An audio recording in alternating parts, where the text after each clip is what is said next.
আজকে আমিষ থালি থেকে একটা দুর্দান্ত স্বাদের রেসিপি দেখাবো। সেটা হচ্ছে লাউ পাতায় কাতলা ভাপা।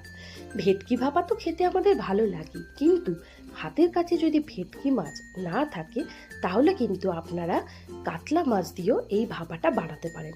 এর জন্য আমি প্রথমে কাতলা মাছের মধ্যে নুন মাখিয়ে অল্প তেলে 1 থেকে 2 মিনিটের জন্য কাতলা মাছটাকে একটু ভেজে নেব।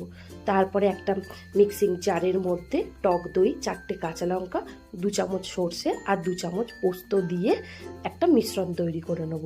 ওই মিশ্রণের মধ্যে নুন আর হলুদ গুঁড়ো দিয়ে কাতলা মাছটাকে মাখিয়ে 15 থেকে 20 মিনিটের জন্য কিন্তু রেখে দেব।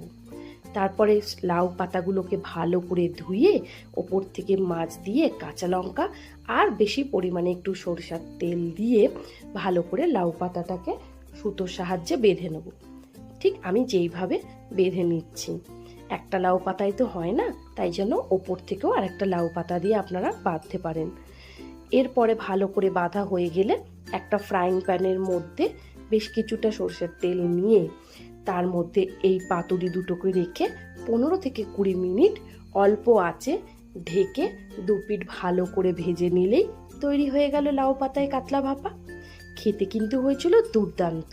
আপনারা কিন্তু বাড়িতে ট্রাই করে অবশ্যই দেখবেন, গরম ধোঁয়া ওঠা ভাতের সাথে।